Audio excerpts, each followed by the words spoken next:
નમસ્તે વિદ્યાર્થી મિત્રો, હું ધીરજ સર મારી યુટ્યુબ ચેનલ પર આપ સૌનું સ્વાગત કરું છું. આપણે સ્મૃતિના પ્રકારોની અંદર બે પ્રકારોની આપણે ચર્ચા કરી ગયા. હવે આપણે જે ત્રીજા પ્રકારનો જે છે લાંબા ગાળાની સ્મૃતિ, આપણે એની ચર્ચા હવે કરવાની છે. તો એના શબ્દો ઉપરથી તમને ખબર પડી જાય છે લાંબા ગાળો એટલે કે લોંગ ટર્મ. તો પેલા એની ડેફિનેશન પરીક્ષામાં પૂછાય તો આપણે એ પેલા જોઈ લઈએ કે એની વ્યાખ્યા તમારી એક માર્ક્સની અંદર ક્યારે પૂછાય. તો કે જે સ્મૃતિ તંત્રમાં માહિતીનો સંગ્રહ કરવાની ક્ષમતા 20 થી 30 સેકન્ડથી વધુ હોય, કે માહિતી 1 મિનિટ, 1 કલાક, 1 દિવસ, 1 વર્ષ કે આ જીવન સુધી સચવાય રહે, તો તેને લાંબા ગાળાની સ્મૃતિ કહેવામાં આવે છે. એની કોઈ લિમિટ નથી યાદ રાખવાની.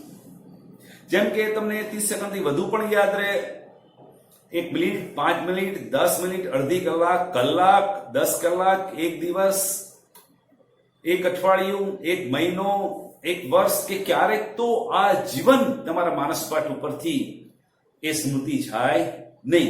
તો આવી જે સ્મૃતિ જે છે એને લાંબા ગાળાની સ્મૃતિ કહેવામાં આવે છે, એટલે કે લોંગ ટર્મ મેમરી કહેવામાં આવે છે. લાંબા ગાળાની જે સ્મૃતિ જે છે એ જીવનમાં બનતી ઘણી બધી ઘટનાઓ, અનુભવો, હકીકતો, માહિતીઓ, કડવા મીઠા સ્મરણો એટલે કે યાદો વગેરે સાથે સંકળાયેલી હોય છે. કહેવાય ને સંગ્રહ, આ બધા જે યાદો જે છે ને એ લાંબા ગાળાની સ્મૃતિની અંદર થાય છે. ટૂંકમાં આપણે એમ કહીએ કે લાંબા ગાળાની સ્મૃતિમાં કોઈ પણ માહિતીનું પુનરાવર્તન થતું હોય તો તેની છાપ પ્રબળ બને છે અને લાંબા સમય સુધી ટકી રહે છે. આથી લાંબા ગાળાની સ્મૃતિને ચિરકાલીન સ્મૃતિ તરીકે પણ ઓળખવામાં આવે છે, એટલે કે એનું પુનરાવર્તન થતું રહેતું હોય છે. જેમ કે તમે 12મા ધોરણની અંદર અત્યારે કે 11મા ધોરણની અંદર તમે અભ્યાસ કરતા હોય અને એક પ્રશ્ન વાંચો, વળી પાછો ફરીથી એનું પુનરાવર્તન થાય, તો વળી પાછી એ તમારી મેમરી થોડી મજબૂત થાય, વળી પાછું તમે મનન કરો, વળી પાછું, એટલે જેમ જેમ જેમ એનું પુનરાવર્તન થતું હોય ને એમ એમ એની છાપ છે ને પ્રબળ બનતી હોય છે અને લાંબા સમય સુધી ટકી રહે છે. એટલા જ માટે આને લાંબા ગાળાની સ્મૃતિના કહેવાય ને ચિરકાલીન સ્મૃતિ કહેવામાં આવે છે.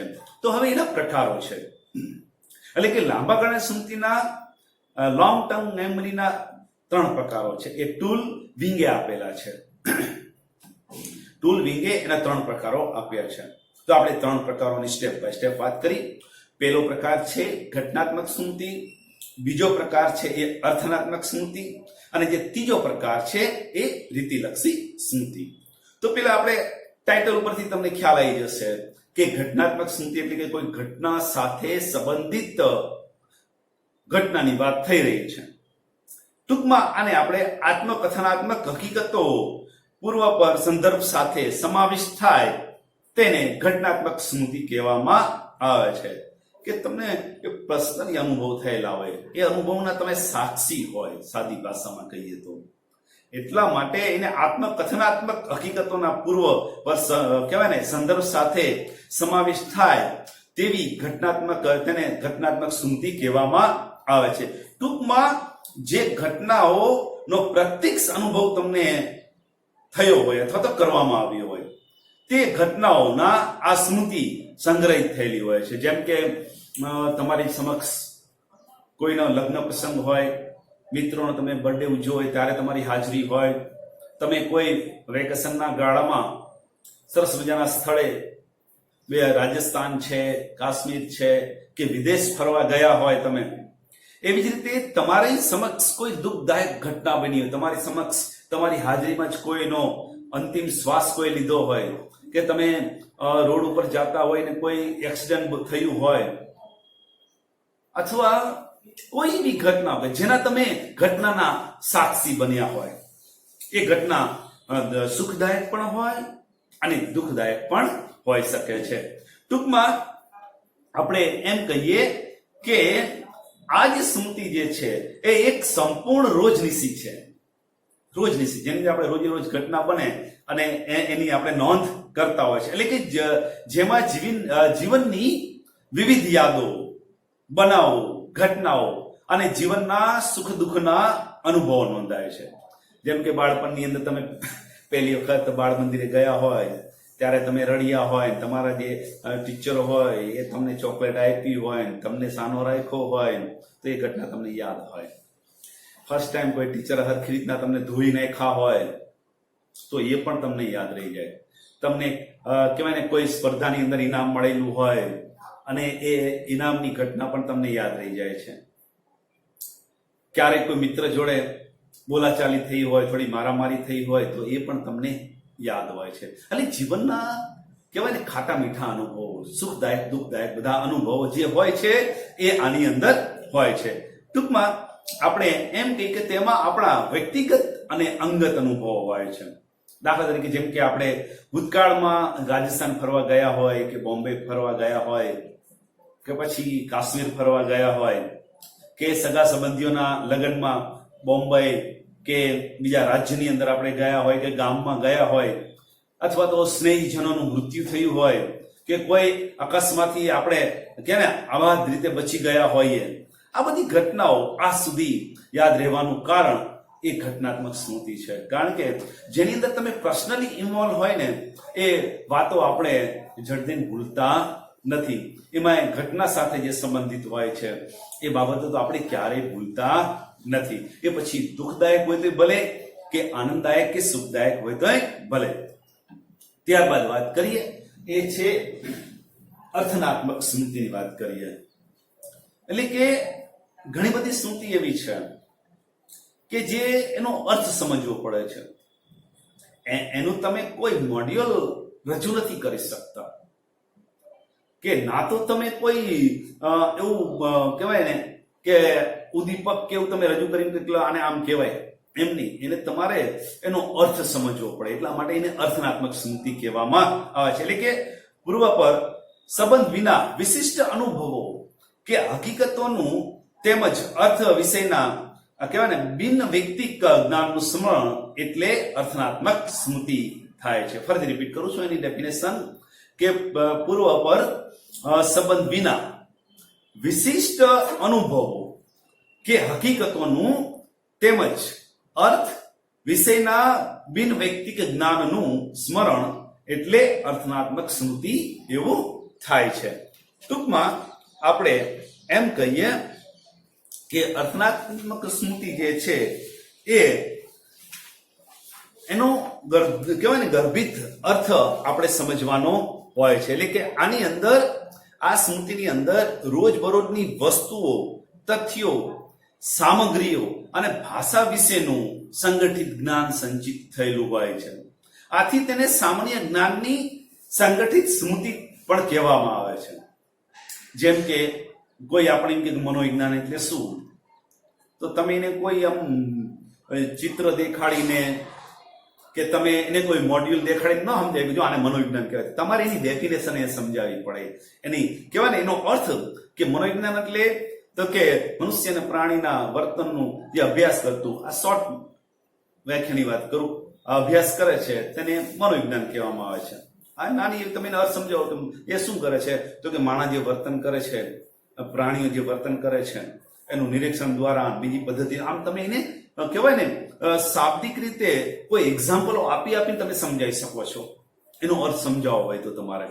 બીજું જેમ કે સરવાળા બાદબાકી છે, ગુણાકાર છે, બરોબર, ભાગાકાર છે, પછી બીજગણિતના સૂત્રો છે, એકાઉન્ટના સૂત્રો છે, આંકડાશાસ્ત્રના સૂત્રો છે, એ બધા તમારે કોઈનું મોડેલ તમે તાત્કાલિક રજૂ કરી શકો. એને સમજાવવા માટે તમારે ઘણા બધા એક્ઝામ્પલો, ઉદાહરણો, એનો અર્થ સમજાવવા માટે તમારે પ્રેઝન્ટ કરવા પડતા. એ ઉપરાંત કોઈ ધાર્મિક ચિહ્ન હોય તો એ ચિહ્ન આમ કોઈ રજૂ કરે, આપણું ઓમ છે એ ચિહ્ન રજૂ કરે, તાત્કાલિક માણસને ખબર ન પડે. આપણો હોય તો ખ્યાલ આવે, પણ ઘણી બધી એવા ચિહ્નો હોય છે કે એને સમજાવવા માટે આપણે એને તમારે સમજાવવું પડે કે આ ચિહ્નનો મતલબ આ થાય છે. જેમ કે ટ્રાફિક કહેવાય ને, કેટલા બધા ટ્રાફિકના સિગ્નલો છે, તો એને સમજાવવા માટે કેવું પડે કે આવું ચિહ્ન હોય તો એનો મતલબ આવો થાય છે, આવું ચિહ્ન હોય તો એનો મતલબ આવો, એનો અર્થ તમારે સમજાવવો પડે. હમણાં મેં વ્યાખ્યાની વાત કરી એમ જેમ સૂત્ર છે તો સૂત્ર તમારે સમજાવવું પડે, એનો અર્થ કેવો પડે. સમીકરણો છે, વ્યાકરણના નિયમો છે, આ વગેરે જે સ્મૃતિ જે છે એ અર્થનાત્મક સ્મૃતિ છે કે જેનો આપણે અર્થ સમજવો માટે એને આપણા મેમરીમાં યાદ રાખીએ છીએ. તો આ વાત થઈ એની. હવે આપણે વાત કરશું રીતિલક્ષી સ્મૃતિની વાત કરશું, એટલે કે કૌશલ્ય. ઘણી બધા કાર્યો આપણે એવા કરીએ છીએ કે એ કાર્યો કરવા માટે તાલીમ કે મુહાવરા દ્વારા એ જ્ઞાન પ્રાપ્ત કરીને આપણી મેમરીમાં રાખવું પડે છે. જેમ કે તમારે બાઇક ચલાવતા શીખવું હોય તો પણ એની બધી સ્ટેપ બાય સ્ટેપ બધું યાદ રાખવું પડે કે પેલા ચાવીથી બાઇક સ્ટાર્ટ કરવું પડે, કિક મારવી પડે, પછી લીવર ધીમે ધીમે દેવું પડે, ક્લચ દબાવવો પડે, પછી ફર્સ્ટ ગિયરમાં નાખવું પડે, પછી ધીમે ધીમે ક્લચ છોડવો પડે અને રેસ આપવું પડે, પછી બીજા, એમ આખી એની સ્ટેપ બાય સ્ટેપ તમારે મેમરીમાં એને ફિટ કરવું પડે. કોઈ પણ પ્રકારનું કામ, સાયકલ ચલાવો કે મોટર ચલાવો કે બાઇક ચલાવો કે પછી પ્લેન ચલાવો કે કોઈ પણ એવું ટેકનિકલી યંત્ર ચલાવો, તો એની એક મેમરી છે. પછી તમે રસોઈ બનાવો તો એ પણ તમારે યાદ રાખવું પડે કે આ બનાવવું હોય તો આવી રીતે. કોમ્પ્યુટર ચલાવો, મોબાઈલ ચલાવો, બરોબર, કે ઘોડેસવારી કરો કે સાયકલ ચલાવો કે સ્વિમિંગ પુલની અંદર તળવા જાઓ, સ્વિમિંગ કરો, આ દરેકના કૌશલ્ય તમારે મગજની અંદર યાદ રાખવા પડે પ્રેક્ટિસ દ્વારા, પ્રયત્ન દ્વારા. તો આને રીતિલક્ષી સ્મૃતિ કહેવામાં આવે છે. એટલે કે કોઈ કૌશલ્યયુક્ત સ્મૃતિ કહીએ સાદી ભાષામાં. એટલે કે રીતિલક્ષી સ્મૃતિ એ વ્યક્તિની કૌશલ્ય શક્તિઓને પ્રગટ કરે છે. કોઈ પણ કૌશલ્યપૂર્ણ કાર્ય કઈ રીતે કરવું તેની સ્મૃતિને રીતિલક્ષી સ્મૃતિ કહેવામાં આવે છે. આ ડેફિનેશન એની કે રીતિલક્ષી સ્મૃતિ કોને કહેવાય? તો કે રીતિલક્ષી સ્મૃતિ એટલે વ્યક્તિ કૌશલ્ય શક્તિને પ્રગટ કરે છે. કોઈ પણ કૌશલ્યપૂર્ણ કાર્ય કઈ રીતે કરવું તેની સ્મૃતિને રીતિલક્ષી સ્મૃતિ કહે છે. જે કૌશલ્ય આપણે ભૂતકાળમાં શીખ્યા હોઈએ તે જીવનભર આપણે યાદ રહે. જેમ કે તમે બાળપણમાં સાયકલ ચલાવતા શીખી લીધું, ઇઝ ઓકે. પછી તમે મોટા થાવ એટલે સાયકલ ચલાવી ન ગમે, કમાતા ધમાતા થાવ એટલે બાઇક લાવી દો, વળી પાછું સારું કમાવો તો બાઇક છોડી દો, કાર લઈ આવો, પણ પછી તમે સાયકલ ચલાવવાનું ભૂલી નથી જતા. પછી તમે જયારે તમારા બાળકોને સાયકલ ચલાવો ત્યારે કદાચ તમે માથે બેસીને જો બેટા હેન્ડલ સીધું રાખજે, ધ્યાન આમ રાખજે, એ વખતે પણ તમે સાયકલ ચલાવી શકો છો. એટલે કે ભૂતકાળમાં શીખ્યા હોય છે પછી એ જીવનભર આપણને યાદ રહેશે. દાખલા તરીકે સાયકલ ચલાવી, પછી ટેબલ ટેનિસ રમવું, બરોબર, તરવું, ઘોડેસવારી કરવી, બરોબર, આ બધા રીતિલક્ષી સ્મૃતિના ઉદાહરણ છે એમ કહી શકીએ. કારણ કે રીતિલક્ષી જે સ્મૃતિ જે છે, જેમ કે આપણે કોમ્પ્યુટર ચલાવવું, કાર ચલાવવું અને ટૂંકમાં ટેકનિકલી તમામ પ્રકારના કાર્યોની વાત થાય છે અહીંયા. એટલે કે વગેરે કે રીતિલક્ષી જે સ્મૃતિ જે છે એનું સ્મરણ કરવા માટે ખૂબ મુશ્કેલી પડે છે. કારણ કે એ પ્રયત્ન કર્યું હોય તો જે આપણે, બાકી કોઈને તમે ગાડી ચલાવતા જોવો તો તમને ન આવડી જાય, કોઈ કોમ્પ્યુટર ચલાવતું તમને ન આવડી જાય, કોઈ ઘોડેસવારી કરતું હોય તમને ન આવડી જાય, કોઈ સાયકલ ચલાવો, એના માટે તમારે પ્રયત્ન અને ભૂલ દ્વારા તમારે એને પેલા તમારી મેમરીમાં એના સ્ટેપને સંચાલિત ન થાય ત્યાં સુધી તમારે સખત પ્રયત્ન કરી અને એને યાદ રાખવાનો પ્રયત્ન કરવો પડતો હોય છે. એટલે થોડી કઠિન છે. પછી આપણે આ જીવન ભૂલતા નથી, પછી એ કાર્ય પણ, એ મેમરી પણ સ્વયં સંચાલિત થઈ જાય છે. એટલે કે સ્થાપિત થઈ ગયા પછી તે આ જીવન આપણે ભૂલતા નથી. આમ રીતિલક્ષી સ્મૃતિ એ કૌશલ્યયુક્ત સ્મૃતિ છે. એ કેવી સ્મૃતિ છે? કૌશલ્ય એક સ્મૃતિ છે એમ કહી શકીએ. ને બહુ જ આપણે એ સ્મૃતિને રટન કરીએ તો પછી એક ટાઈમ એવો આવે છે કે સ્વયં સંચાલિત સ્મૃતિ થઈ જાય છે. પછી એને યાદ કરવા માટે ધ્યાન પણ નથી આપવું પડતું. હા, તમે ગાડી ચલાવો એટલે આપ મેળે પછી એ બધું આખો પ્રોગ્રામ જ ફિટ થઈ જાય છે. એટલે તરત જ ગાડી ચલાવો તો ગાડી, બાઇક ચલાવો તો બાઇક, સાયકલ ચલાવો તો સાયકલ. પછી પણ એને તમારે સતત એને પાકી કરવી પડતી હોય છે. તો વિદ્યાર્થી મિત્રો, અહીં આપણે સ્મૃતિના 3 જે પ્રકારો હતા એ આપણે પૂર્ણ કર્યા છે. જે મિત્રો મારી ચેનલને ફોલો કરે છે તો કરે છે, પણ જે મારા નવા મિત્રો જે છે એ મારી ચેનલને સબસ્ક્રાઇબ બટન દબાવે, જેથી કરીને એમને નવા વિડીયો મળે એટલા માટે એમની નોટિફિકેશન તેમને પ્રાપ્ત થાય. તો હવે પછી આપણે જે નેક્સ્ટ પ્રશ્નની અંદર લાંબા ગાળાની સંમતિ અને ટૂંકા ગાળાની સંમતિ વચ્ચેનો જે તફાવત જે છે એની આપણે ચર્ચા કરશું. થેન્ક યુ, ધન્યવાદ.